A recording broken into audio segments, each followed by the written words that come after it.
जय हिंद। हम class 10th का साइंस पढ़ रहे हैं जिसमें प्रकाश का परावर्तन तथा अपवर्तन चैप्टर हम पढ़ रहे हैं, light refraction and reflection and refraction. और आज हम इस चैप्टर में अपवर्तनांक यानी रिफ्रैक्टिव इंडेक्स के बारे में देखेंगे कि अपवर्तनांक क्या होता है। इसके पिछले लेक्चर में हम अपवर्तन के नियम को पढ़ चुके हैं, उसके पिछले लेक्चर में हम अपवर्तन को पढ़े थे और आज हम अपवर्तनांक यानी रिफ्रैक्टिव इंडेक्स के बारे में पढ़ेंगे। तो बाबू हम पिछले लेक्चर में हल्का सा हिंट दिए थे। क्या हिंट दिए थे कि अपवर्तनांक एक्चुअल में है क्या। अपवर्तनांक वह चीज है कि प्रकाश जब एक माध्यम से दूसरे माध्यम में गति करता है तो उसके चाल में कितने की कमी आ जाती है या कितने गुने की बढ़ोतरी हो जाती है, ये अपवर्तनांक है। जैसे देखिए क्या होता है, जैसे आप एकदम खचाखच भरे हुए भीड़ में चल रहे हैं, मतलब कि बहुत ज्यादा भीड़ है वहां पे, तो आप बाइक से चल रहे हैं तो धीरे धीरे टुहरेंगे ना, मतलब धीरे धीरे जाएंगे। और जैसे खलियर पाएंगे एकदम खाली रास्ता, हाईवे मिल गया, तो क्या करेंगे 120 का स्पीड चलाएंगे। तो जैसे आप जा रहे हैं किस में, माध्यम के हिसाब से आप भी गति कर रहे हैं। जैसे यहाँ पे भीड़ भाड़ था तो धीरा हो गया, और यहाँ पे एकदम खलियर है तो एक तेज जा रहे हैं, ठीक। वैसे ही प्रकाश भी है। तो देखिए मान लीजिए कि आप भीड़ भाड़ था तो 10 का स्पीड चल रहे थे, ठीक। कितना का स्पीड चल रहे थे, 10 का स्पीड चल रहे थे। और जब खाली चीज आया तो आप चलने लगे 40 का स्पीड, ठीक। तो आप अपने 4 गुना स्पीड कर दिए, 4 गुना स्पीड बढ़ा दिए। अभी देखिए अभी आएगा क्या होता है। तो 4 गुना जो स्पीड बढ़ा है ना, वही 4 गुना बढ़ा हुआ, तो 4 गुना जो हम बोल रहे हैं ना, यही 4 गुना क्या है, यही अपवर्तनांक है प्रकाश के लिए। जैसे देखिए ये हो गया हवा, क्या हो गया बाबू, ये ऊपर वाला हवा हो गया और ये पानी हो गया, ठीक। क्या हो गया, ये पानी हो गया। 2 मीडियम हो गए, 2 माध्यम हो गए। जिस रास्ते से कोई जाता है कुछ, वही उसके लिए माध्यम हो जाता है। तो ऊपर वाला हवा है तो विरल माध्यम है। और जब प्रकाश आएगा हवा से पानी में तो तनी मनी मुड़ जाएगा, ये तो हमको पता है, इतना हमको पता है, ये बताने की जरूरत नहीं, ठीक। तो प्रकाश जब एक माध्यम से दूसरे माध्यम में प्रवेश करता है तो इसके गति में कुछ क्या हो जाता है, कमी हो जाता है। गति का मतलब वेग में कुछ कमी हो जाता है। जितना वेग से पहले चल रहा था उतना वेग से इस माध्यम में नहीं चलता है। हो सकता है कम हो जाए, हो सकता है ज्यादा हो जाए। जैसे देखिए हवा कैसा था, हवा के कण थोड़ा दूर दूर होते हैं, इसे घूमते रहते हैं सर। लेकिन पानी के कण एकदम पास ऐसे होते हैं। तो बाबू भीड़ भाड़ का हवा ज्यादा है। देखो भीड़ भाड़ का हवा ज्यादा है, कण का भीड़ भाड़ है पानी में ज्यादा। और यहाँ पे क्या है, यहाँ पे थोड़ा दूर दूर है सब, तो यहाँ पे तेज चलेगा। लेकिन जैसे भीड़ भाड़ वाले इलाके में आएगा क्या करेगा, धीरा हो जाएगा। यहाँ पे समझ में आ रहा है, धीरा हो जाएगा प्रकाश। तो पानी में आया है, धीरा हो जाएगा। अब मान लीजिए कि इधर पानी से हम भेजते प्रकाश को, तो भीड़ भाड़ वाले इलाके से एकदम खाली वाले इलाके में यानी हवा वाले इलाके में जाता, तो इधर जाता है तो तेज हो जाता। तो प्रकाश कितना गुना तेज या धीरा हुआ है ना, इसी को हम बोलते हैं कि ये अपवर्तनांक है इस माध्यम का। पानी का अपवर्तनांक क्या है, तो पानी का अपवर्तनांक यही है कि ये हवा में था, प्रकाश जब हवा में था तो इसकी चाल का कितना गुना पानी में आने से घटा है। मान लीजिए पहले चल रहा था 10 मीटर पर सेकेंड के स्पीड से, ऐसा होता नहीं है लेकिन मान लीजिए तो 10 मीटर पर सेकेंड के स्पीड से पहले चल रहा था प्रकाश हवा में। जब पानी में आया तो 5 मीटर पर सेकेंड कर दिया अपना स्पीड। तो देखिए बाबू कितना घट गया, 2 गुना घट गया। तो 2 गुना जो घटा ना, वही घटना 2 गुना जो घटा है, यही 2 क्या है, अपवर्तनांक है। अपवर्तनांक है, समझ में आया। मतलब प्रकाश की चाल एक माध्यम से दूसरे माध्यम में जाने पर कितना गुना घट जा रहा है या कितना गुना बढ़ जा रहा है। सिंपल भाषा में बोलें तो जब प्रकाश एक मीडियम से एक माध्यम से, मान लीजिए ऊपर कुछ भी हो पानी और नीचे कांच हो जाए, शीशा हो जाए, तो जब एक माध्यम से दूसरे माध्यम में प्रकाश जाता है तो उसके चाल में कुछ अंतर आ जाता है। वही कितना गुना अंतर आया है ना, वह है अपवर्तनांक। क्या बाबू, क्या अपवर्तनांक है कि जब प्रकाश एक माध्यम से दूसरे माध्यम में जाता है तो उसकी चाल या तो बढ़ जाती है और नहीं तो घट जाती है। क्या हो जाती है, नहीं तो बढ़ जाती है नहीं तो घट जाती है। अब माध्यम पे डिपेंड करता है कि घटेगा कि बढ़ेगा। अगर डेंस माध्यम है तो घटेगा, अगर विरल माध्यम है यानी कि ऐसे खाली है तो खाली इलाका में तेज हो जाएगा। जैसे देखिए यहाँ पे क्या हो रहा है, पानी से कांच में आ रहा है, तो पानी ज़्यादा गाढ़ा है कि कांच ज़्यादा गाढ़ा है? कांच ज़्यादा गाढ़ा है। तो कांच जो है इसके कण बहुत पास पास होंगे पानी की अपेक्षा, और पानी के कण क्या होंगे, पानी के कण हल्का हल्का दूर दूर होंगे। तो बाबू भीड़ भाड़ वाला इलाका कौन सा है? कांच। तो कांच वाले में तेज नहीं चलेगा, धीरा चलेगा, और ये पानी वाले में तेज चलेगा प्रकाश कांच की अपेक्षा। ठीक, अब देखिए, अब मान लीजिए कि क्या हुआ, हम यहाँ पे ऊपर ले लिए पानी, ऊपर पानी ले लिए माध्यम, ठीक, और क्या किए, नीचे हम हवा ले लिए। तो जब इसमें प्रकाश डालेंगे तो नीचे जाएगा, और ये क्या करेगा, ये ऐसे चला जाएगा। ठीक, तो ये प्रकाश गया। आप समझ रहे हैं कि अपवर्तन हो गया। हम आपको अपवर्तन पढ़ा चुके हैं। तो अपवर्तन हुआ तो जब पानी से प्रकाश हवा में गया तो बबुआ पानी देखो, पानी एकदम घन माध्यम है। घन मतलब समझते हैं ना, इसके कण पास पास होंगे हवा की अपेक्षा, हवा के कण दूर दूर होंगे, बहुत दूर दूर होंगे। तो बाबू खलिहर किधर है? नीचे खाली इस बार है। तो इसका मतलब कि भीड़ भाड़ वाले से सीधा ही खाली में आया है, इसका स्पीड वह एकदम बढ़ जाएगा, एकदम एक्सीलेटर लेके चलने लगेगा प्रकाश। तो क्या डिपेंड किस पे करता है कि प्रकाश की चाल बढ़ेगी या घटेगी? मीडियम पे डिपेंड करता है, माध्यम पे डिपेंड करता है कि प्रकाश कौनी माध्यम से कौनी माध्यम में जा रहा है। अगर माध्यम ऊपर वाला हल्का है और नीचे वाला घना है तो क्या होगा, प्रकाश की चाल घट जाएगी। कैसे कि हल्का वाले से घने वाले में जा रहा है, तो इसका मतलब कि प्रकाश की चाल घट जाएगी। अब मान लीजिए घने वाले से हल्के वाले में जाता तो क्या होता, तब प्रकाश की चाल बढ़ जाती। तो मीडियम पे डिपेंड करता है, माध्यम पे डिपेंड करता है, प्रकाश की चाल घटेगी या बढ़ेगी। अब देखो बाबू, अपवर्तनांक क्या है? अपवर्तनांक यही है कि वह प्रकाश की चाल जो है ना कितना गुना घट गया, 2 गुना घटा, 4 गुना घटा, या 2 गुना बढ़ा, 4 गुना बढ़ा, कितना बढ़ गया या कितना घट गया। जैसे देखिए, अभी हम आपको एग्जाम्पल दिए हैं कि जब आप एकदम खचाखच भीड़ वाले इलाके में जाएंगे तो आप 10 का स्पीड पकड़ेंगे। क्या करेंगे? 10 मीटर पर सेकेंड का स्पीड पकड़ेंगे।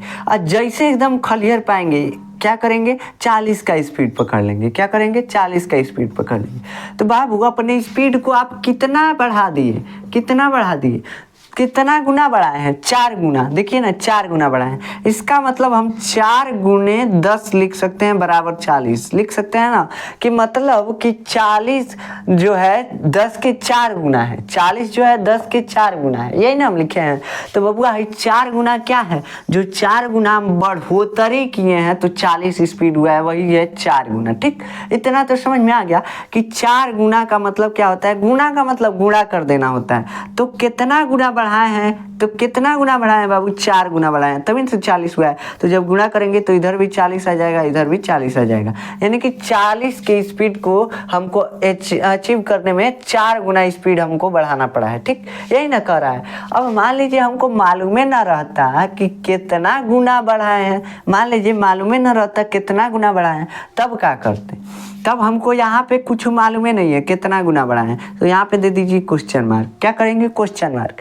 ठीक, अब देखिए हमको है ये मालूम करना है कि कितना गुना हम अपने स्पीड को बढ़ाए हैं। जितना गुना, देखिए क्या होता है, कितना गुना बढ़ाए हैं, अगर उससे हम गुणा कर देंगे तो ये बराबर हो जाएगा 40 के। अभी ना हम 4 से गुणा किए हैं तो 4 गुना बढ़ाए थे तो 40 के बराबर हो गया था। वैसे ही यहाँ पे क्या करेंगे, यहाँ पे 10 है और 10 में जितना गुना स्पीड हम बढ़ाए हैं उससे अगर गुणा कर दें तो क्या हो जाएगा, ये 40 के बराबर हो जाएगा। लेकिन हमको मालूम ही नहीं है कि कितना गुना बढ़ाए हैं, तो क्या करेंगे, तब इसको हम 10 को हमको यही पता करना है। तो ये 10 गुणा में है, और जब बराबर के उधर जाता है कोई चीज तो क्या हो जाता है, गुणा में रहेगा तो भागे में। तो 40/10 क्या हो गया, 40/10। 10 से 40 4 बार में कैंसिल, वाट बराबर क्या हो गया, 4। यानी कि हम क्या कितना गुना बढ़ाए हैं स्पीड को अपने, 4 गुना आ गया यहाँ से। तो ऐसे ही यहाँ पे प्रकाश वाले में निकाला जाता है। ये एग्जाम्पल आपको समझ में आया होगा ना कि 4 गुना बढ़ाए हैं, मतलब कि पहिलके वाले स्पीड में 4 से गुणा कर दीजिए, मतलब पहिलका वाली स्पीड से 4 गुना बढ़ाए हैं। तो 4 गुणे पहिलका वाला स्पीड बराबर बाद का स्पीड। ठीक, यही ना हुआ। तो ये हो गया 4 गुना पहिलका वाला स्पीड में बढ़ाए हैं। अब हमको ये नहीं मालूम रहता तो यहाँ वाट लगाते, और गुणे में है तो ले जाके भगिया देते। तो वाट बराबर 40/10 यानी गुणे में है भगिया देंगे, अब भगे में है तो गुणिया देंगे, समझ रहे हैं, मतलब गुणा कर देंगे। तो इसका मतलब कि हमको अगर क्या पता करना है, अपवर्तनांक पता करना है। तो अपवर्तनांक पता करने के लिए ये मान लीजिए, देखिए मार्कर नहीं चल रहा है, देखिए यहाँ पे ये मान लीजिए कि कोई मीडियम है, यहाँ पे हवा है, यहाँ पे पानी है, ठीक, क्या है, हवा है, पानी है, ठीक। तो यहाँ से प्रकाश गया और पानी में गया, पानी में क्या हुआ, प्रकाश की चाल धीरा हो गई। वायु में प्रकाश की चाल मान लीजिए c, पानी में कुछ मान लीजिए x, प्रकाश की चाल मान लीजिए x, ठीक। तो बाबू कितना गुना कम हुआ है हमको मालूम ही नहीं है, काहे से कि प्रकाश जो है हवा से जाएगा जब पानी में, तो पानी में जाएगा तो प्रकाश का चाल कम हो जाएगा। काहे कम हो जाएगा, हवा के कण दूर दूर होते हैं तो इसमें तेजी से चलता जाएगा। लेकिन एकदम अब भीड़ भाड़ वाला इलाका आ रहा है पानी, और जब भीड़ भाड़ वाला इलाका आ रहा है तो ये धीरा कर लेगा अपना स्पीड, ठोकना नहीं ना है कहीं, तो धीरा कर लेगा। तो यही धीरा कर लेगा स्पीड। तो पानी में कितना गुना पहले की अपेक्षा धीरा की स्पीड, ये हमको मालूम करना है, यही ना मालूम करना है। तो इसका मतलब हम क्या कर सकते हैं, इसका मतलब हमको अगर पहले का स्पीड मालूम है, पहले का स्पीड मालूम है, ठीक, तो पहले वाला ज्यादा था, ज्यादा वाले को हमेशा किधर रखेंगे, राइट साइड में रखेंगे, ज्यादा वाले को हमेशा राइट साइड में, ठीक। अब कितना है, x है, यानी कि x है तो जो कम हुआ है, क्या हुआ है, कम हुआ है, x कम हुआ है, तो x जो है c से कम है। लेकिन कितना गुना कम हुआ है हमको नहीं मालूम, क्वेश्चन मार्क, यानी वाट, क्वेश्चन मार्क का मतलब वाट, ठीक। अब ये हमको निकालना है कि कितना गुना प्रकाश का चाल जो है पानी में कम हुआ है, कम हुआ है ना, तो कितना गुना कम हुआ है उससे गुणा कर देंगे तो वो c के बराबर हो जाएगा। जैसे हम पहले किए थे कि जैसे 10 था, पहले 10 स्पीड था और बाद में हो गया 40, कितना गुना मतलब बढ़ गया था, 4 गुना बढ़ गया था, ठीक। तो पहले वाले में 4 से गुणा कर दी, जो कम था उसमें 4 से गुणा कर दी, वैसे जो कम है उसमें गुणा कर देंगे, कितना कमी हुई है तो वो उसके बराबर हो जाएगा, ठीक। तो यहाँ पे पहले था ज़्यादा, अब है कम, इसका मतलब कितना गुना कम हुआ है, इसको अगर इसमें गुणा कर दें तो ये पहले वाले के बराबर आ जाएगा, समझ रहा है ना। तो अब हमको निकालना है यही, तो इसको क्या करेंगे, गुणा में है भगिया दीजिए बाबू, क्या करना है, तो c/x, ये आ गया अपवर्तनांक का फार्मूला, यही होता है। यानी कि ये क्या है, ये माध्यम 1 में प्रकाश की चाल है, माध्यम 2 में, माध्यम 1 क्या है, हवा है, और माध्यम 2 क्या है, पानी है। अब इसको फिर से समझिए आप, किससे, जो हम परिभाषा लिखे हैं वहाँ से समझिए। ये तो हम बेसिक आपको समझा दी कि बेसिक क्या होता है, ये अपवर्तनांक, रिफ्रैक्टिव इंडेक्स आखिर होता क्या है, इतना तो समझ में आ गया होगा। डीपली समझाया है हल्का सा, तो थोड़ा आपको समझ में आया होगा। फार्मूला कहाँ से डिराइव होता है यही हम बताए हैं आपको। देखिए रिफ्रैक्टिव इंडेक्स होता क्या है, यदि प्रकाश की किरण माध्यम 1 से माध्यम 2 में जाए, यहाँ पे फिगर देखिए, यहाँ पानी था, ठीक, और प्रकाश की किरण हवा से आ रहा था पानी में, तो माध्यम 1 किसको मान लीजिए, हवा को, माध्यम 2 पानी को। अब हवा पानी की जगह पे कुछ हो सकता है, आप बस मानने के लिए यहाँ पे मान लीजिए। तो माध्यम 1 से देखिए, यदि प्रकाश की किरण माध्यम 1 से इस माध्यम से माध्यम 2 में जाती है, यानी इसमें जाती है, तो माध्यम 1 के सापेक्ष, इसके सापेक्ष 2 का अपवर्तनांक, इसका अपवर्तनांक मतलब कि कितना गुना पहिलका से कम हुआ है इसमें प्रकाश की चाल, वही बोल रहा है अपवर्तनांक। तो इसका अपवर्तनांक माध्यम 1 में प्रकाश की चाल, मतलब इसमें कितना था पहले प्रकाश की चाल, तथा माध्यम 2 में प्रकाश की चाल, इसमें कितना प्रकाश की चाल था, उसके अनुपात के बराबर होता है। गया होगा आपके ऊपर से, हम समझते हैं। देखिए यहाँ पे सापेक्ष का मतलब क्या है, सापेक्ष का मतलब क्या है, देखिए आप सुने होंगे किसी से तुलना किया जाता है, जैसे कि कहा जाता होगा, हो देखो फलाने के लिए कोई तार धो के झूल गया था और तुम है वो कुछ करता ही नहीं है। तो बताइए ये तुलना किया गया था किससे, उस लड़के से, बताइए बिजली का तार पकड़ के झूल गया था, तो वो बहुत महान काम किया था, समझ रहे हैं। तो यहाँ पे देखिए इसका मतलब किससे तुलना किया गया, उस लड़के से आपका तुलना किया गया। तो किसके सापेक्ष हुए आप? उस लड़के के सापेक्ष आपकी तुलना की गई, मतलब उस लड़के से तुलना की गई, इसीलिए उसके सापेक्ष तुलना की गई कि आप कितने अच्छे हैं। ठीक, मतलब देखिए वो क्या कर रहा है, वो बिजली के तार पे लटक रहा है, आप नहीं लटक पा रहे हैं, तो किसके सापेक्ष तुलना किया गया? इस लड़के के सापेक्ष। ठीक, तो यही सापेक्ष का मतलब होता है। सापेक्ष का मतलब जिससे तुलना किया जाता है उसी को सापेक्ष बोल देते हैं।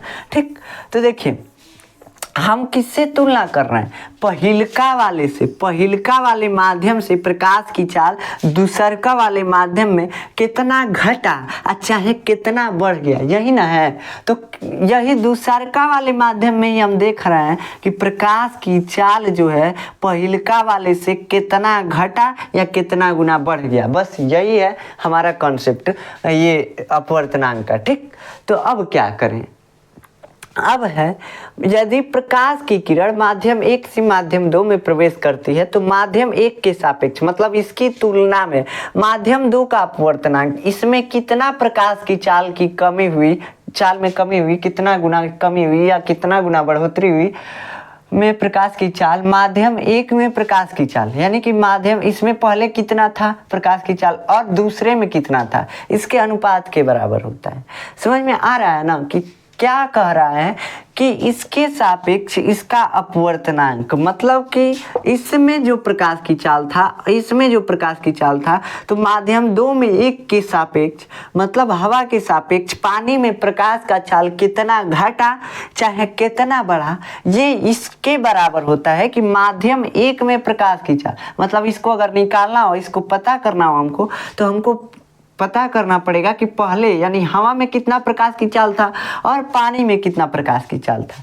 तो अभी बबुआ हम यह तो फार्मूला डिराइव किए थे। क्या डिराइव किए थे? देखिए क्या डिराइव किए थे कि माध्यम 1 में प्रकाश की चाल, मान लीजिए कि माध्यम 1 में प्रकाश की चाल 10 मीटर पर सेकेंड है, 10 मीटर पर सेकेंड है। ठीक, और माध्यम 2 में प्रकाश की चाल आ गई आपकी, माध्यम 1 में मान लीजिए सी ही मान लीजिए। ठीक, या कुछ भी मान सकते हैं। माध्यम 1 में देखिए, माध्यम 1 में आप कुछ भी मान सकते हैं, यहाँ पे सी मान लीजिए या 10 भी मान सकते हैं। 10 से मानिए, अंक मानेंगे तो सही रहेगा। देखिए 10 था लेकिन पानी में आया तो कम हो गया, 5 मीटर पर सेकेंड हो गया। ठीक, तो यहाँ पे हम इस फार्मूले को कैसे निकाले थे, मतलब पहले कितना था प्रकाश की चाल 10 मीटर पर सेकेंड। ठीक, कितना का कमी हुआ बाबू, कितना गुना का कमी हुआ हमको नहीं मालूम है। इसमें अगर गुणा कर देंगे जितना है बचा है कमी होने के बाद, तो वह आ जाएगा इसके बराबर, 10 के बराबर आ जाएगा। यही ना कह रहे हैं हम कि कितना का कमी हुआ, कितना गुना कम हुआ, अगर उससे गुणा ही कर दें हम तो जितना का कमी हुआ वो हमको पता चल जाएगा, मतलब जितना कमी हुआ था वो हमको पता चल जाएगा। तो यहाँ पे हमको यही मालूम करना है, यही होता है अपवर्तनांक। ये क्वेश्चन मार्क जो है यही अपवर्तनांक है। ठीक, तो देखिए पहले कितना था 10, अब कितना का कमी हुआ हमको नहीं मालूम है, लेकिन कम हो के कितना मिला 5 मीटर पर सेकेंड। ठीक, यही ना मिला 5 मीटर पर सेकेंड। अब कितना गुना का कमी हुआ, उससे अगर गुणा कर देंगे, मान लीजिए कितना का कमी हुआ है 1/2 गुना का कमी हुआ है, मतलब कि इससे 1/2 गुना कम हो गया है। अगर इसको 1/2 गुना को इधर भेजेंगे तो 2 गुना आ जाएगा। ठीक, तो 2 गुना की कमी हुई है, यानी 2 गुणे 5 बराबर 10 आ जाएगा कि नहीं। लेकिन हमको पता करना है कि 2 आया कहाँ से। तो देखो कहाँ से 2 आया बाबू, देखो ये अपवर्तनांक है, यहाँ पे क्वेश्चन मार्क है। ठीक, क्वेश्चन मार्क को हमको निकालना है, यही क्वेश्चन मार्क हमारा अपवर्तनांक है कि कितना गुना का कमी आया प्रकाश की चाल में। तो देखो यहाँ पे क्वेश्चन मार्क बराबर, जब गुणे में होता है भगिया देते हैं 10/5, 5 से 10 2 बार में कैंसिल, और यही क्वेश्चन मार्क बराबर आ गया 2। और 2 ही क्या है, अपवर्तनांक है। किसका? माध्यम 2 का अपवर्तनांक किसके सापेक्ष? 1 के सापेक्ष। तो यही 2 जो आया है ना, यही अपवर्तनांक है। ठीक, तो इतना तो समझ में आया होगा कि अपवर्तनांक का एक्चुअल में है क्या। एक्चुअल में अपवर्तनांक यही है कि जब प्रकाश जब प्रकाशवा इधर से पहले माध्यम से दूसरका में गया तो इसके चाल में कितना गुना कमी हो गया या कितना गुना बढ़ोतरी हो गया, यही बताना अपवर्तनांक कहलाता है। बस खत्म, यही है अपवर्तनांक। और ये फार्मूला जो ये परिभाषा जो डिफिनेशन जो दिया हुआ है ये बस आपको फंसाने के लिए दिया हुआ है। लेकिन अगर आप एक एक लाइन एक एक अक्षर पढ़ेंगे ना तो आपको ये परिभाषा भी समझ में आ जाएगा। हम ऐसे समझा दिए हैं आपको परिभाषा कि यदि प्रकाश की किरण माध्यम 1 से माध्यम 2 में जाती है तो माध्यम 1 के सापेक्ष इसकी तुलना में इसका अपवर्तनांक मतलब इसमें कितना गुना का प्रकाश की चाल में बढ़ोतरी हुआ है या कमी हुआ है, वो अगर हमें पता करना है तो हमको इसमें प्रकाश की चाल पता होनी चाहिए, इसमें प्रकाश की चाल पता होनी चाहिए, और दोनों का अनुपात यानी माध्यम 1 में प्रकाश की चाल बटा माध्यम 2 में प्रकाश की चाल, यही ना किए थे बाबू। यहाँ पे वाट बराबर क्या आया था 10/5, यही ना आया था। और 10 क्या है माध्यम 1 में प्रकाश की चाल, तो देखो माध्यम 1 में प्रकाश की चाल, अब बटा 5 माध्यम 2 में प्रकाश की चाल, क्या है माध्यम 2 में प्रकाश की चाल, यहाँ पे बटा 5, ठीक। तो देखो यहाँ पे माध्यम 2 में प्रकाश की चाल, तो यही अपवर्तनांक कहलाता है। खत्म। अपवर्तनांक आशा है कि आपको समझ में आया होगा। अपवर्तनांक को हम रिप्रेजेंट करने के लिए मान लीजिए बार बार लिखते रहेंगे अपवर्तनांक तो ढेर टाइम लगेगा, तो इसको रिप्रेजेंट करते हैं एक सिंबल द्वारा। वो सिंबल है 1n2, क्या है 1n2, या इसको हम इससे म्यू से भी दर्शाते हैं। म्यू को कैसे बनाते हैं, यू बना दीजिए या दोनों ओरिया लकीर खींच दीजिए। क्या करेंगे देखिए, यू बना के दोनों ओरिया लकीर खींच दीजिए, म्यू बन गया, और 1 और 2 लिख देते हैं। इसका मतलब क्या हुआ, इसका मतलब यही हुआ कि माध्यम 1 के सापेक्ष यानी इसकी तुलना में माध्यम 2 का अपवर्तनांक, माध्यम मतलब इसका अपवर्तनांक, यही हमको पता करना है। तो इसको ऐसे सिंबलाइज करते हैं। अब दूसरा तरीका सिंबलाइज करने का क्या है, 1 2 क्या हो जाएगा, 2 1 हो जाएगा, 2 1, और यहाँ पे क्या हो जाएगा म्यू 2 1, ठीक। तो इसका मतलब क्या हुआ, इसका मतलब भी वही हुआ, माध्यम 1 की सापेक्ष यानी इसकी सापेक्ष माध्यम 2 का अपवर्तनांक, इसका अपवर्तनांक मतलब इसमें आने के बाद प्रकाश की चाल में कितना गुना की बढ़ोतरी या कितना गुना की कमी आई है, यही है, ठीक। इसका मतलब भी वही हुआ, माध्यम 1 की सापेक्ष यानी इसकी तुलना में इस माध्यम 2 में प्रकाश की चाल में कितना गुना की कमी या बढ़ोतरी आई है, यही है अपवर्तनांक, ठीक। रिफ्रैक्टिव इंडेक्स, यही यहाँ से फार्मूला निकल के आता है, माध्यम 1 में प्रकाश की चाल बटा माध्यम 2 में प्रकाश की चाल। आशा है कि आपको समझ में आया होगा कि फार्मूला आखिर कहाँ से आया है। और अपवर्तनांक एक्चुअल में फील किए होंगे कि अपवर्तनांक होता क्या है। अपवर्तनांक कुछ नहीं है, जब प्रकाश एक माध्यम से दूसरे माध्यम में अपनी एरिया से दूसरे एरिया में जाता है तो तनी तेज या तनी धीरा हो जाता है, तो वही क्या हो जाता है, वह कितना गुना तेज हुआ या कितना गुना धीरा हुआ, यही बताना अपवर्तनांक कहलाता है। जैसे हवा से गया पानी में तो धीरा हो जाएगा, कितना गुना धीरा हुआ, यही अपवर्तनांक है। पानी से क्या हवा में तेज हो गया तो कितना गुना तेज हुआ, ये है अपवर्तनांक, ठीक। और कुछ नहीं है अपवर्तनांक, ये मतलब बस आपको बस फंसाने के लिए दिया है अपवर्तनांक, समझ रहे हैं। ये भी 2 प्रकार का होता है। अब ये कैसे 2 प्रकार का होता है, ये 2 प्रकार का कैसे होता है, देखिए ये कैसे 2 प्रकार का होता है। एक होता है सापेक्ष अपवर्तनांक और एक होता है निरपेक्ष अपवर्तनांक। तो बाबू देखो, सापेक्ष अपवर्तनांक कुछ नहीं होता है। सापेक्ष अपवर्तनांक का मतलब किसी भी चीज के सापेक्ष, किसी भी माध्यम के सापेक्ष जब हम दूसरे माध्यम का अपवर्तनांक निकालेंगे तो वो हो जाएगा सापेक्ष अपवर्तनांक। जैसे ऊपर आप पानी भरा हुआ है और नीचवा कांच है, एकदम पारदर्शी कांच, समझ रहे हैं ना। तो इसमें अगर प्रकाश पानी से और कांच में एंटर करेगा तो इसका कांच का अपवर्तनांक पानी के सापेक्ष, किसके सापेक्ष, पानी के सापेक्ष। तो इसको कैसे लिखेंगे, देखिए लिखने का भी हम तरीका बता रहे हैं। W से वाटर होता है और ग्लास G से होता है, G से ग्लास होता है ना। तो यहाँ पे देखिए W और G, अब देखिए माध्यम 2 का ही हमको हमेशा अपवर्तनांक निकालना होगा, कभी माध्यम 1 का नहीं निकालना पड़ता है, हमेशा माध्यम 2 का ही अपवर्तनांक निकालना पड़ता है। काहे से कि प्रकाश दूसरा हवा में गया है तो कितना गुना तेज या धीरा हुआ है, ये अपवर्तनांक है, तो दूसरा हवा का ही तो हम निकालेंगे। तो देखिए यहाँ पे W लिखे हैं वाटर के लिए और G लिखे हैं ग्लास के लिए यानी कांच के लिए। तो इसको हम रिप्रेजेंट कैसे करेंगे अपवर्तनांक को? देखिए अपवर्तनांक किसके सापेक्ष है? n के सापेक्ष, n जो है अपवर्तनांक को दिखाता है किसके सापेक्ष? W। तो जिसके सापेक्ष है n के पहले लिख देते हैं। किसका निकालना है? ग्लास का निकालना है, तो G। तो WNG ऐसे लिखते हैं, या आप ऐसे इसको लिख सकते हैं, या में लिख सकते हैं NGW।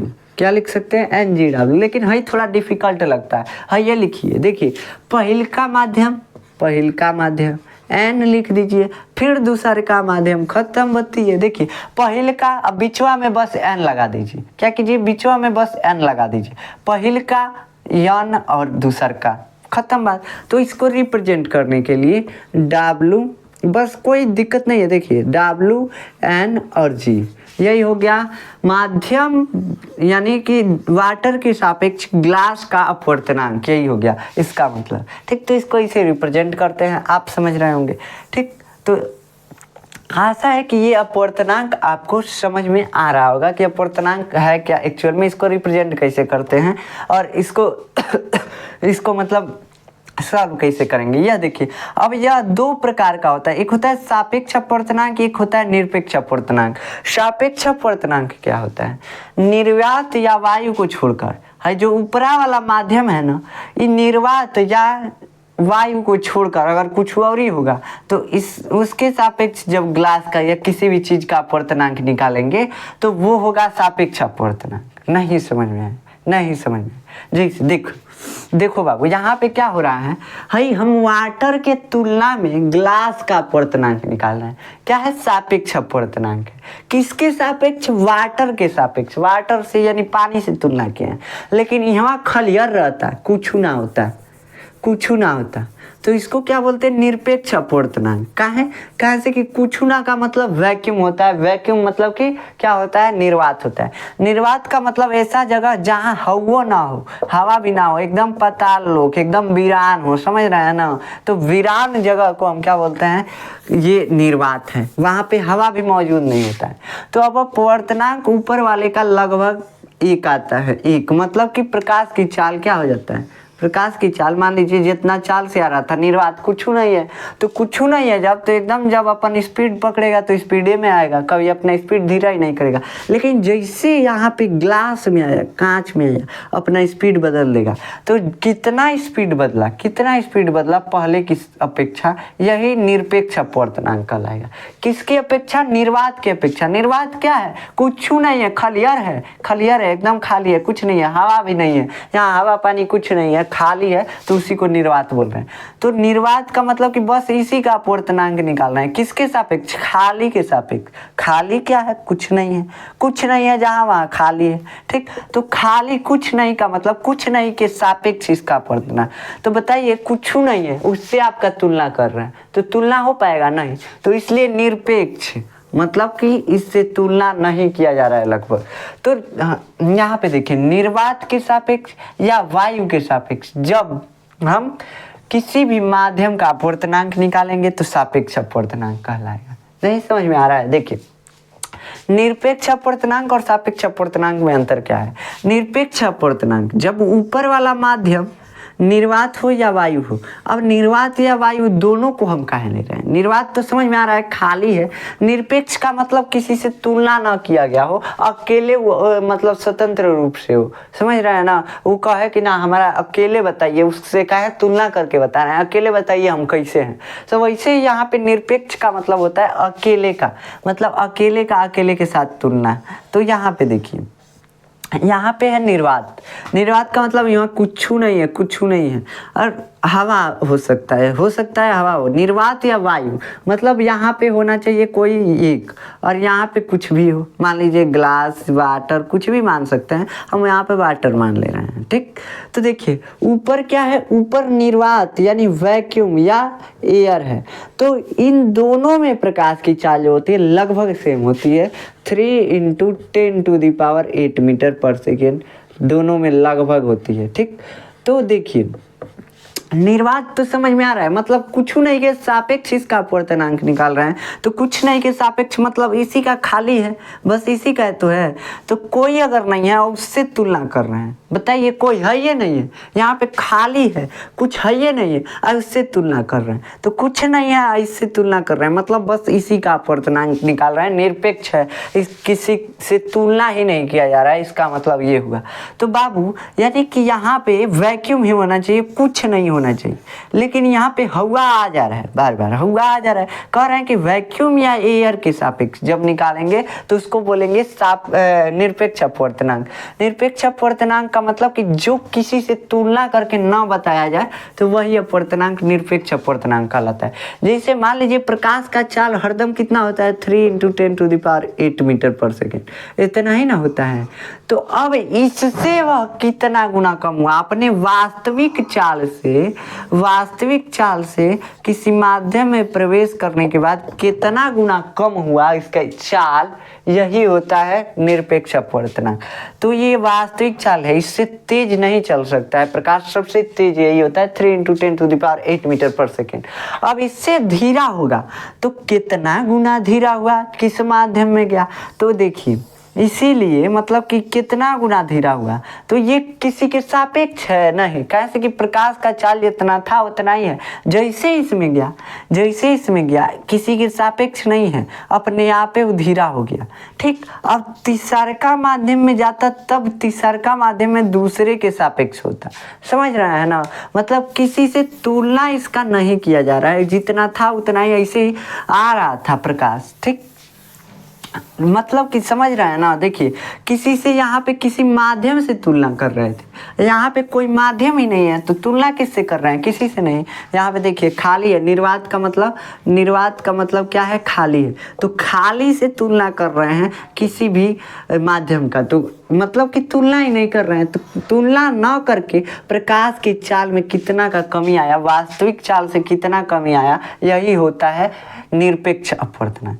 मतलब प्रकाश जो होता है वास्तविक चाल से अपने और किसी माध्यम में प्रवेश करने के बाद कितना गुना धीरा हो जाता है, वही होता है निरपेक्ष अपवर्तनांक, वही कहलाता है। जैसे देखिए अब मान लीजिए जल से आ रहा था कांच में, क्या हो रहा था, जल से आ रहा था कांच में, तो जल में पहले आया, क्या किया, जल में पहले प्रकाश आया, तो जल में जब प्रकाश आया तो इसमें भी धीरा कुछ हुआ, और जब इसमें से गया कांच में तो इसमें भी कुछ धीरा हुआ, तो इतना धीरा हुआ मतलब कि किसके सापेक्ष धीरा हुआ, इसमें धीरा हुआ तो मान लीजिए 2 × 10⁸ मीटर हो गया, और इसमें धीरा हो गया तो कुछ और हो गया, तो ऐसे मतलब और कम हो गया, किसके सापेक्ष कम हुआ है, पहले जितना यानी कि पानी में जितना था उसके सापेक्ष कम हुआ है, लेकिन जितना उसका स्पीडवा था पहले 3 × 10⁸, ये वास्तविक स्पीड है, कहीं भी खाली होगा तो इतना ही के स्पीड से प्रकाश चलेगा, समझ रहे हैं ना। तो ये मतलब कि किसके सापेक्ष है, कुछ के सापेक्ष नहीं है, खाली में इतना तेज चलता है, अगर इसको हाईवे के तरह रास्ता मिल जाए तो। अब मान लीजिए भीड़ भाड़ वाला हल्का सा इलाका मिला, तो हल्का सा भीड़ भाड़ वाले इलाके के कंपेरिजन में ये जो दूसरे इलाके में और ज़्यादा भीड़ भाड़ वाले इलाके में आया है, तो इसके चाल में कितना कमी हुआ है, वही होता है सापेक्ष अपवर्तनांक।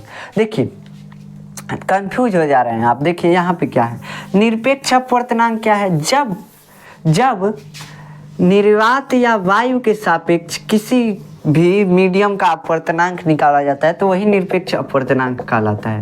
वायु क्या बोले हैं, एयर या वैक्यूम, काहे एयर वैक्यूम, काहे से कि दोनों में प्रकाश की चाल 3 × 10⁸ मीटर पर सेकेंड ही होती है लगभग, तो ये प्रकाश की वास्तविक चाल है। अब इस वास्तविक चाल से दूसरे माध्यम में आने पर कितना गुना कम हो जा रहा है, यह है निरपेक्ष अपवर्तनांक। और सापेक्ष अपवर्तनांक क्या है? किसी माध्यम में पहले से आया हुआ है, आया तो कम हुआ है, उसमें कुछ और हो गया है, मान लीजिए 2 × 10⁸ मीटर पर सेकेंड हो गया, लेकिन फिर तीसरका में जब प्रवेश कर रहा है प्रकाश तो और ही कम हो गया। तो कम के सापेक्ष कम हुआ है जब, तब बोल रहे हैं कि ये सापेक्ष अपवर्तनांक है। और वास्तविक चाल के सापेक्ष जब कम हो रहा है तो जितना गुना कम हुआ है उसी को बोल रहे हैं निरपेक्ष अपवर्तनांक। मतलब जितना वास्तविक चाल है, वास्तविक चाल के सापेक्ष कितना गुना कम हुआ है प्रकाश की चाल, वो है निरपेक्ष अपवर्तनांक। और जो किसी माध्यम में आने के बाद कम हो गया है प्रकाश की चाल, अब फिर दूसरका में जा रहा है तो उसमें तेज हो रहा है या कम हो रहा है, तो वह किसके सापेक्ष? देखिए ना, वास्तविक चाल ये नहीं ना है, ये तो 2 × 10⁸ मीटर पर सेकेंड है, ये वास्तविक चाल नहीं है। उसका प्रकाश का वास्तविक चाल 3 × 10⁸ मीटर होता है, ठीक। तो ये वास्तविक चाल नहीं है। वास्तविक चाल के सापेक्ष जब प्रकाश किसी माध्यम में जाता है तो वह कितना गुना कम हो गया या कितना गुना तेज हो गया, उसी को बोलते हैं निरपेक्ष अपवर्तनांक। और जब किसी माध्यम में जाकर फिर दूसरे माध्यम में जाता है तो उसको बोलते हैं सापेक्ष अपवर्तनांक। बस अगर इतना नहीं याद हो रहा है तो अब शॉर्टकट फार्मूला बता रहे हैं, लेकिन इतना आशा है कि आपको समझ में आया होगा। देखो, जब भी ये हम बताए हैं आपको कि माध्यम 1 और माध्यम 2, यही ना बताए हैं, अपवर्तनांक निकालना है तो अपवर्तनांक का फार्मूला होता है 1n2, यही ना है। तो 1n2 का फार्मूला होता है 1 में प्रकाश की चाल, माध्यम 1 में प्रकाश की चाल, ठीक, बटा माध्यम 2 में प्रकाश की चाल, माध्यम 2 में प्रकाश की चाल, 2 में प्रकाश की चाल, आप समझ रहे हैं, ठीक। तो माध्यम 1 और माध्यम 2 में प्रकाश की चाल का अनुपात जो होता है यही अपवर्तनांक होता है। इसको फार्मूले को याद रखिएगा। अब देखिए, अब यहाँ पे अगर ऊपर वाला माध्यम कभी भी ऊपर वाला माध्यम अगर हवा हो जाए, एयर हो जाए या निर्वात बोल दे, तो ये जो अपवर्तनांक आएगा, अगर ऊपर वाला माध्यम हवा या निर्वात हो जाए तो जब ये अपवर्तनांक आएगा तो ये आएगा निरपेक्ष अपवर्तनांक। अगर इसके अलावा और ही कुछ होगा ऊपर वाला माध्यम तो वो होगा सापेक्ष अपवर्तनांक। क्या याद रखेंगे? याद रखेंगे कि ऊपर वाला माध्यम हवा या निर्वात नहीं होना चाहिए, उसके अलावा और कुछ भी होगा तो सापेक्ष अपवर्तनांक, कुछ भी होगा सापेक्ष अपवर्तनांक। और निर्वात, देखिए, निर्वात और हवा, निर्वात से याद रखिएगा निरपेक्ष, निर्वात से निरपेक्ष और निर्वात के साथ हवा आता है, ठीक। तो निर्वात और हवा जब ऊपर वाला माध्यम दे देगा तो क्या होगा? तब होगा निरपेक्ष अपवर्तनांक। और जब ऊपर वाला माध्यम क्या दे देगा? हवा या निर्वात के अलावा और कुछ दे देगा, वाटर दे दिया, ग्लास दे दिया, यानी कि पानी दे दिया, कांच दे दिया, तो ये क्या हो जाएगा? सापेक्ष अपवर्तनांक हो जाएगा। मतलब हवा या निर्वात को छोड़कर कोई और माध्यम ऊपर रहेगा तो ये सापेक्ष अपवर्तनांक, अगर हवा और निर्वात रहेगा तो निरपेक्ष अपवर्तनांक। बस इतना ही याद रखना है आपको इस फार्मूले में। और ये आपको आशा है कि अपवर्तनांक समझ में आया होगा। एक बार फिर से देख लेते हैं क्या है अपवर्तनांक। अपवर्तनांक उस चीज को बोलते हैं कि जब प्रकाश जो है एक मीडियम से दूसरे मीडियम में प्रवेश करता है तो उसके चाल में कितना गुना का कमी आया या कितना गुना बढ़ गया, उसी को बोलते हैं अपवर्तनांक। इसका फार्मूला होता है माध्यम 1 में, यानी ऊपर वाले माध्यम में प्रकाश की चाल बटा नीचे वाले माध्यम में प्रकाश की चाल, ठीक। अब ऊपर वाला माध्यम अगर निर्वात या हवा है तो क्या होगा? तब ये निरपेक्ष अपवर्तनांक इस माध्यम का आएगा। दूसरे ही माध्यम का हम अपवर्तनांक निकालते हैं निचले वाले माध्यम का, तो देखो क्या होगा? अगर ऊपर वाला माध्यम हवा होगा तो दूसरे वाले माध्यम का अपवर्तनांक निरपेक्ष अपवर्तनांक होगा। अगर हवा के जगह पे कुछ और हो गया, वाटर हो गया, ग्लास हो गया, तेल हो गया, कुछ और हो गया माध्यम, तो क्या होगा? सापेक्ष अपवर्तनांक। हवा या निर्वात के अलावा कुछ और ऊपर वाला माध्यम हो गया तो ये हो जाएगा सापेक्ष अपवर्तनांक। तो आशा है कि आपको ये समझ में आया होगा। अगर आपको इसका नोट्स चाहिए तो आप जाकर और डिस्क्रिप्शन में देखेंगे लिंक मिलेगा, वहाँ पे हैंड रिटन नोट्स उपलब्ध है, आप जाकर डाउनलोड कर सकते हैं। लेकिन लिखना है उसको, उस नोट्स को डाउनलोड करके रखना नहीं है, लिखना है। तभी आपको क्लियर होगा कि क्या है अपवर्तनांक। मेरा मतलब ये थोड़ा डिफिकल्ट चैप्टर है, और ये जो है ना, ये चैप्टर आता है हर बार, बहुत ज़्यादा नंबर का क्वेश्चन इस चैप्टर से पूछता है। ये चैप्टर बहुत ज़्यादा इंपॉर्टेंट है, ठीक। तो यहाँ पे याद रखिएगा अपवर्तनांक क्या होता है। आशा है कि आप लोग को समझ में आया होगा। मिलते हैं नेक्स्ट लेक्चर में, तब तक के लिए जय हिंद।